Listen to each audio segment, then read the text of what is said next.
attendre, nous allons accueillir notre grand témoin. Donc, Philippe Biwix. Philippe Biwix, oui, voilà, il faut le simple flux là du coup.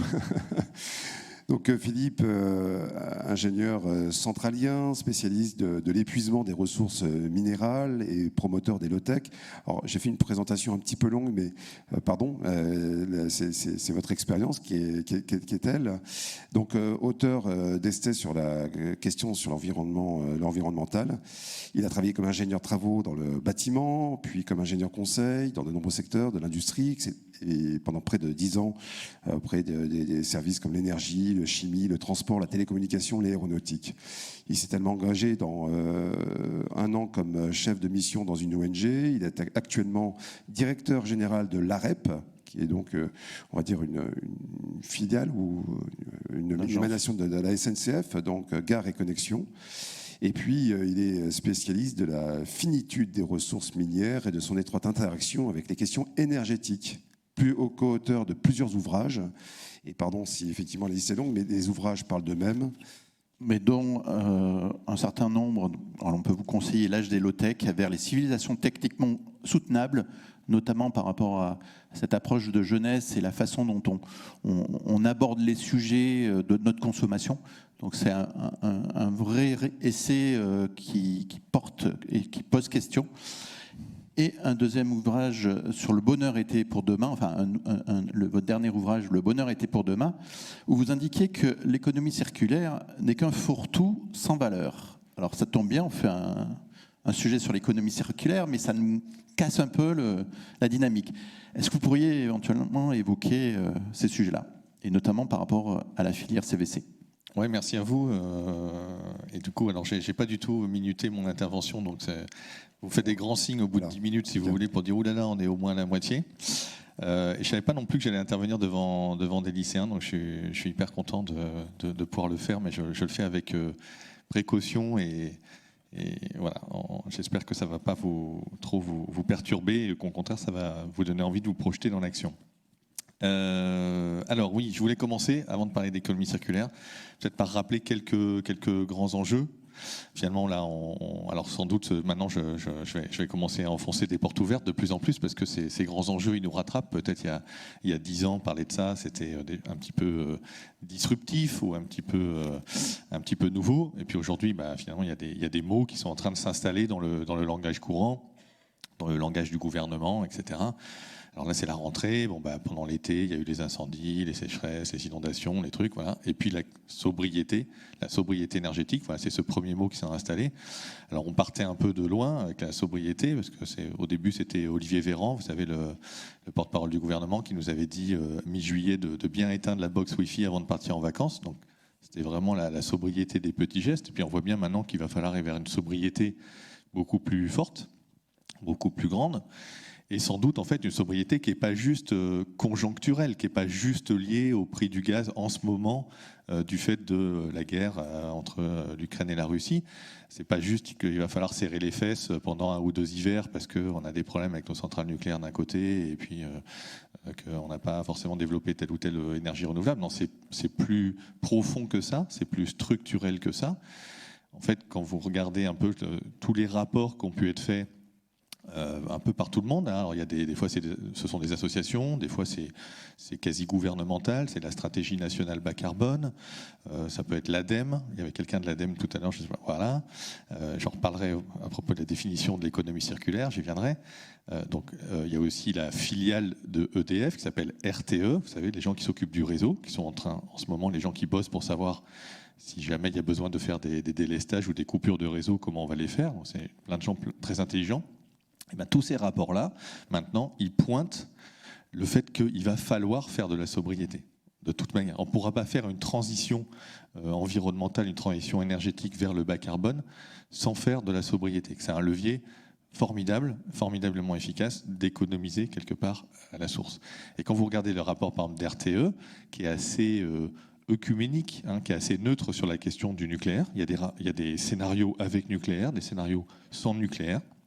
Eh bien, quand vous regardez ce qu'il y a dedans, tout ce qu'il va falloir installer en termes d'éoliennes, en termes de panneaux solaires, en termes de solutions, comme on voyait tout à l'heure, de chauffage, d'eau chaude sanitaire sur les maisons, je ne sais pas quoi. Et puis tous les systèmes de stockage d'énergie qu'il va falloir installer pour absorber la problématique, vous savez, des énergies renouvelables qui sont variables. Il va falloir mettre des électrolyseurs pour produire de l'hydrogène, il va falloir mettre des stations de batterie, il va falloir mettre des stations de pompage turbinage avec des barrages pour stocker l'eau, remonter, redescendre l'eau. C'est un truc hallucinant en termes industriels, ce qui nous attend. Il y a du boulot, il n'y a pas de problème d'ici 2050. Et pendant ce temps-là, il va falloir aussi rénover thermiquement, on en parlait un peu tout à l'heure.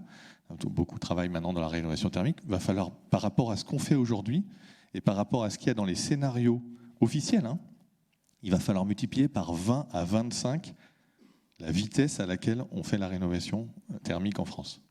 Avec qui on va faire ça? Avec vous, je pense, mais je ne sais pas comment on va faire ça. Avec quels moyens financiers, avec quels moyens techniques, quels moyens humains. C'est un truc de dingue. Donc, premier sujet, la sobriété énergétique. Alors, deuxième sujet, pardon. La sobriété, apparemment, ça s'accompagne de la sobriété heureuse ou désirable. Ouais. Est-ce que vous pouvez nous en dire plus par opposition à l'imposition et la pauvreté qui peut en découler? Je vais y venir, promis. Et peut-être je mettrai une partie entre l'intro et la conclusion, parce qu'effectivement, la question de la désirabilité, la question, on dit dans les cercles un peu écolos, on dit les imaginaires. Comment est-ce qu'on ne va pas se projeter dans un monde en disant ouais, ça va devenir de moins en moins sympa, de plus en plus dur, tout va être plus cher, l'inflation, je ne sais pas quoi. Non, qu'il y a des solutions plutôt sympas aussi en même temps. Effectivement, c'est un point très important. Alors, deuxième enjeu, c'est l'enjeu des ressources. Ça, c'est peut-être un petit peu moins connu, mais c'est en train d'arriver aussi. Il y a un renchérissement des coûts des matériaux, des fois des matériaux renouvelables, on pourrait dire comme le bois, qui pousse tous les ans, des fois des matériaux plutôt de stock qu'on récupère dans la terre. Comme ça, par exemple, je sais pas, la Russie n'est pas juste un grand producteur de pétrole, de gaz, de charbon, c'est aussi un grand producteur de titane, de nickel, de plein de métaux comme ça, de platine qui sert dans la chimie, voilà, plein de choses comme ça. Donc, c'est pas juste à cause de l'Ukraine là encore, mais voilà, on a une question de ressources. On s'est un peu endormi pendant 20-30 ans avec la numérisation que vous avez vécue, bien sûr, dans laquelle on est tous, en disant finalement l'économie était en train de se dématérialiser. On était tous devenus web designers et influenceurs à Dubaï. Et puis voilà, le monde s'était désindustrialisé.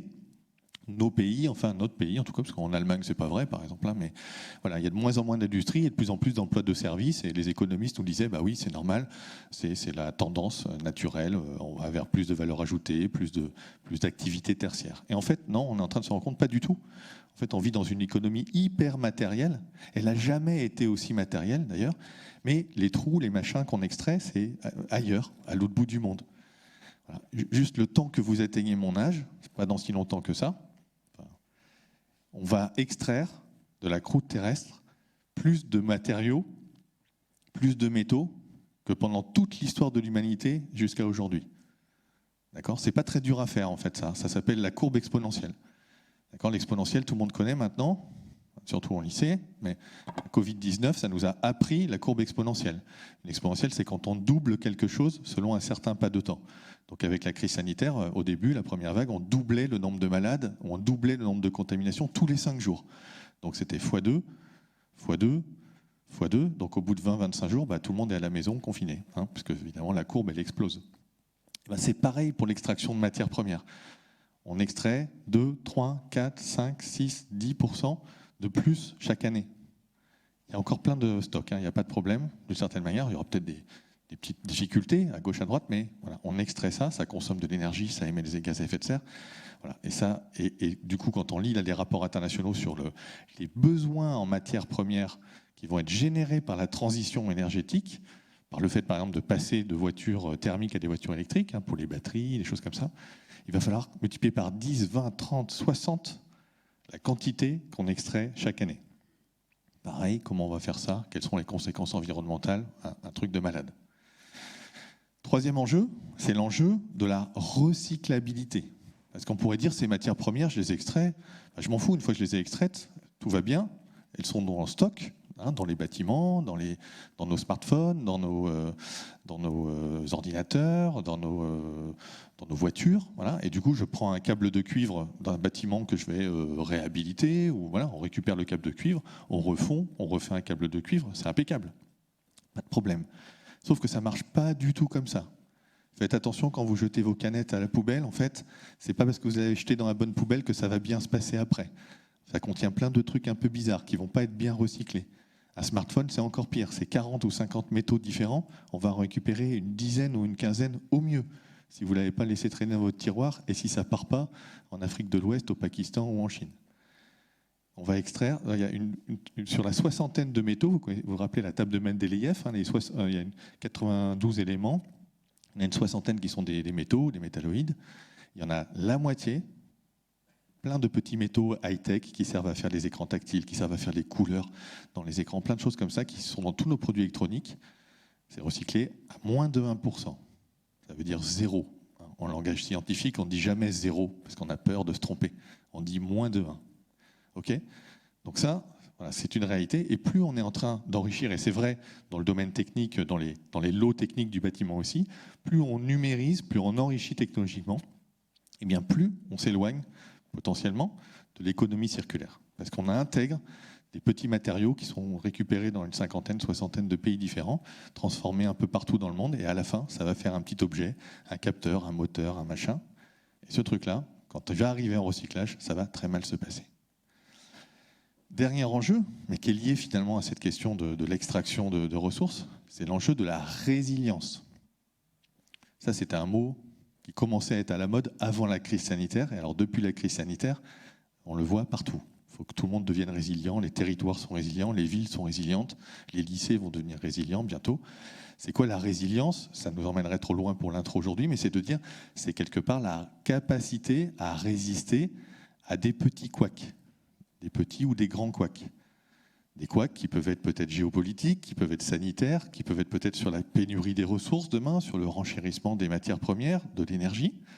D'accord ? Donc on a un peu vécu ça pendant la crise sanitaire. Vous savez, les chaînes logistiques ont été un peu perturbées, tout ça. Si vous vouliez acheter un vélo, dans le monde de la fast fashion et de « je suis livré en 24 heures en cliquant », il fallait attendre 6 mois ou 9 mois pour avoir un vélo. D'accord ? Donc ça, alors, c'est pas grave quand c'est un vélo. En attendant, je vais attendre mon vélo.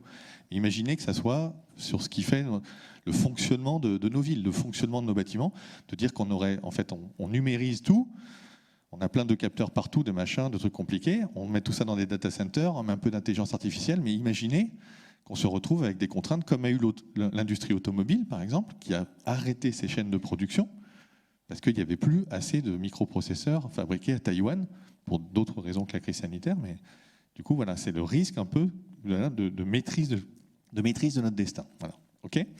Donc voilà, les 4 enjeux un peu importants. Alors, comment est-ce qu'on peut maintenant se dire effectivement que cette économie circulaire, elle va réussir à nous aider à réduire justement cette quantité de consommation d'énergie et de ressources ? Alors d'abord, je dirais que l'économie circulaire, vous verrez les tables rondes, elles sont assez centrées sur la question du réemploi, de la réutilisation, très bien, mais si je reprends basiquement la définition très officielle de l'ADEME, ou bien il y a des gens qui travaillent, l'association, je crois, pour l'économie circulaire, je ne sais plus comment elle s'appelle, dans laquelle l'ADEME participe, c'est pas juste de bien recycler, je jette mon truc dans la bonne poubelle, ou même de dire je réutilise au lieu de le jeter à la poubelle, c'est sympa, c'est moins de gâchis. Non, c'est pas juste ça. L'économie circulaire, dans la définition très officielle, ça commence avec la sobriété, ça commence avec la réduction à la source.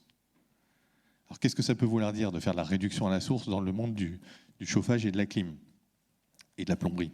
Mais le P, c'est devenu performance, j'ai compris. Chaud-froid performance, quand vous avez changé une fois de nom, ça ne vous fait pas peur. Il faut que ça devienne moins chaud, moins froid performance. C'est ça la sobriété, la première sobriété. Alors qu'il y a une sobriété potentiellement un peu pénible, celle-là, c'est de dire c'est bien plus facile d'isoler ou de chauffer un corps qu'un bâtiment. Ça s'appelle un pull-over, ça s'appelle un t-shirt ou sa chemise, ça s'appelle un plaid qu'on met sur ses genoux pour travailler, je ne sais pas, pour pouvoir un peu baisser la température de manière rapide. En fait, on va avoir besoin de faire ça. Je ne sais pas à quel moment ça va se passer, c'est un peu choquant, mais en fait, vous voyez, on s'est habitué. En fait, ces dernières décennies, peut-être dans les années 70, on chauffait à 17, 18, 19, et puis aujourd'hui, on chauffe peut-être à 22, 23. On dit, oh là là, va falloir retourner à 19, comment est-ce qu'on va faire ça? En fait, ça, c'est des normes sociales, c'est des manières d'habiter, c'est des manières de s'habiller, et il va falloir aller chercher tout ça. Alors évidemment, une fois qu'on a dit ça, on va essayer quand même de chauffer un peu. Il y a des endroits où il faut aussi refroidir un peu. Je pense, je sais pas, aux hôpitaux, à des personnes fragiles, enfin voilà, peut-être des transports en commun, j'en sais rien.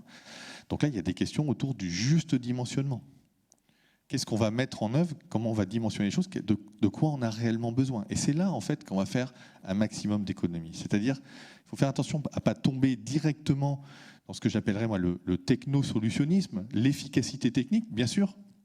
On a des ingénieurs, des techniciens, des installateurs qui sont tous très, très compétents et qui font qu'on a des trucs incroyables, des nouveaux trucs qui sortent et tout, qui progressent. Et on se dit, finalement, on va trouver les solutions à travers la mise en œuvre technique d'un certain nombre de solutions. Et en fait, non, ça ne va pas marcher comme ça. On ne va pas y arriver. Ça va être trop lent, ça va être trop compliqué, ça va être trop cher. Et donc, il va falloir, au contraire, se restreindre un peu et réfléchir finalement à faire de la sobriété intelligente, de la sobriété choisie, systémique, et pas de la sobriété subie, comme celle qu'on va vivre quelque part cet hiver, sans avoir été préparé, etc. Voilà. Et donc une fois qu'on a fait ça, alors on peut imaginer de parler de climatisation raisonnée, en tout cas là où elle est nécessaire. On pourrait imaginer de parler de chauffage raisonné. On peut évidemment privilégier un maximum la ventilation naturelle par rapport à la ventilation mécanique. Voilà, il y a tout un pan, tout un champ possible qui évidemment s'articule avec les architectes, avec les concepteurs. C'est d'avoir une logique de fonctionnement peut-être entre l'ingénierie et les architectes pour mieux travailler ça. Et puis voilà, alors une fois qu'on a dit ça, il y a aussi les questions des objets qu'on met en œuvre, c'est-à-dire que est-ce qu'on pourrait aller vers plus de, moi j'appelle ça le techno-discernement, c'est un mot un peu compliqué, mais on pourrait parler de discernement technologique, de se dire, mais en fait, on n'est pas obligé de mettre des trucs hyper high-tech qui ne vont pas être recyclables, qui vont peut-être être plus fragiles, qui vont être frappés d'obsolescence plus rapidement, parce qu'il y aura des questions de logiciel, des questions de matériel. Et du coup, finalement, on continue à faire tourner la cage à hamster de plus en plus vite, mais finalement sans avoir vraiment un gain d'utilisation ou de confort. Donc c'est de se dire, quelle technologie je mets en place, quel choix je fais, et parfois ça peut être des choix très simples. C'est-à-dire que le confort thermique, ce n'est pas seulement, loin de là, une question de température de l'air. Ça fait 50 ans, 60 ans qu'on a cette approche-là, dire oui, la température de l'air fait le confort thermique, parce que l'énergie n'était pas chère, soit le pétrole au début, le fuel, le gaz, et puis l'électricité nucléaire. Et non, le confort thermique, ça dépend de plein d'autres paramètres. Le degré d'humidité, est-ce qu'on l'a bien géré? Alors, on va dire dans des bâtiments assez grands, etc., c'est le cas. Mais dans des maisons, dans des petits immeubles, ce n'est pas forcément le cas. Donc, on a froid parce que c'est plus humide. Il y a la question des matériaux qu'on utilise. Pourquoi est-ce qu'on a froid dans une salle de bain et qu'on passe du temps sous la douche? Parce que la faïence, ça rayonne en quelque sorte, je simplifie outrageusement, mais du froid. Et donc, voilà, peut-être qu'avec des différents types de parements, etc., on sait que voilà, il y a des choses qui vont impacter c'est comme une cheminée, si vous voulez. Vous n'avez pas chaud parce que le feu brûle, vous avez chaud parce que le feu rayonne. Et donc, la chaleur ressentie est liée au rayonnement. Donc, vous avez aussi tout l'impact des matériaux. Et puis, vous avez, comme je le disais tout à l'heure, la manière dont on est habillé. Donc, voilà. Et puis, tout ça, ça doit se faire avec les usagers. C'est la question des comportements. C'est-à-dire qu'en fait, si vous venez plaquer une solution technique, eh bien, vous n'allez pas forcément réaliser les gains environnementaux ou les gains énergétiques que vous espériez. Parce que c'est ce qu'on appelle l'effet rebond. À chaque fois qu'on met en place des choses beaucoup plus efficaces, eh bien, généralement, en fait, on va manger une partie de l'efficacité par le fait qu'on va consommer plus. Je vais vous prendre un exemple stupide qui sort du domaine du bâtiment, mais dans l'aérien, par exemple, aujourd'hui, un turboréacteur d'avion, ça consomme beaucoup moins de kérosène qu'il y a 20 ans. Et les avions sont beaucoup mieux remplis, ont été beaucoup mieux remplis, enfin maintenant ils sont à nouveau bien remplis. Donc du coup, par kilomètre passager, ça consomme beaucoup moins. Sauf qu'évidemment, le trafic aérien se développe, progresse, et donc globalement, le trafic aérien consomme de plus en plus de carburant. Pareil dans le numérique. C'est génial, le numérique, on n'a jamais eu des ordinateurs, des antennes 5G, des trucs, elles n'ont jamais consommé aussi peu, même les data centers, par unité d'information, par octet d'information. Sauf qu'évidemment, on produit, on échange, on stocke de plus en plus de photos, de films, etc. Et donc, globalement, la facture environnementale du numérique augmente. Voilà. Dans le bâtiment, quelle forme ça prend? C'est qu'on va isoler, on va mettre en place des technologies vraiment sympas pour le confort, etc. Et à la fin, finalement, on va comme ça augmenter un peu notre confort, parfois sans s'en rendre compte, quand on vit dans une passoire énergétique, qu'on appelle les passoires énergétiques, donc qui consomment beaucoup d'énergie, mais on a froid dedans en même temps que ça consomme de l'énergie. Donc la première chose quand ça va être isolé, c'est qu'on va avoir un peu moins froid et on va monter un peu la température de consigne. Il y a un article assez affreux, il y a 1 an ou 2 ans de ça, en Allemagne, la première fédération privée de logement privé, donc en Allemagne, ils ont fait le calcul qu'ils avaient dépensé 340 milliards d'euros en l'espace de 10 ans. 340 milliards d'euros, c'est en Allemagne, ils ont les moyens. Ils ont gagné 1 kWh par mètre carré et par an de consommation. Le reste avait été mangé, et en fait ils ne savent pas trop, mais globalement, leur hypothèse de travail, c'est que ça a été mangé par cet effet rebond et par l'augmentation finalement du confort. Voilà, donc c'est ça toute la question. Donc sobriété, réduction à la source, faire des choses réparables et avoir du technodiscernement. Et puis le dernier sujet, évidemment, c'est de favoriser au maximum la réutilisation. Donc je parlais de recyclabilité tout à l'heure. C'est bien d'installer des trucs et se dire « Ah, c'est super, je pourrais les recycler dans 20 ans, 30 ans, 40 ans », mais notre problème, il est maintenant. Il est le fait qu'on change des installations. Aujourd'hui, on fait de la réhabilitation, et donc c'est tout ce flux de produits qui arrivent de la démolition qu'on ne devrait plus appeler la démolition. C'est plus la démolition, d'ailleurs, on peut appeler ça la déconstruction précautionneuse. J'aime bien ce mot un peu compliqué. Avec précaution, on va essayer de récupérer tous les éléments. Et là, évidemment, les lots techniques, c'est un champ potentiellement gigantesque et intéressant de réemploi, de réutilisation, parce qu'on peut parler de chemin de câble, on peut parler de robinet thermostatique, on peut parler du cours qui démarre, on peut parler de ballons d'eau chaude, de radiateurs, etc. On a toute la gamme ici de choses qui vont être récupérables et réemployables, avec beaucoup de challenges, ça va être le but, et beaucoup d'expérience et d'envie, ça va être le but des 2 tables rondes, je pense. Mais voilà, c'est en tout cas un terrain fabuleux. Le réemploi aujourd'hui, personne ne sait vraiment trop dire exactement comment on fait le calcul, mais c'est un peu comme le recyclage tout à l'heure de mes métaux de smartphone. C'est moins de 1% des matières, on va dire, incorporées dans le bâtiment en France. Je te regarde, Sébastien, pour être sûr de ne pas dire de bêtises, mais voilà, pareil, on dit moins de 1% parce que voilà, ça veut dire peanuts plus, mais on ne sait pas exactement combien. En tout cas, c'est rien du tout. Et là, pourtant, il y a un gisement fabuleux et un terrain de jeu tout à fait sympathique. Voilà, merci. Merci Philippe.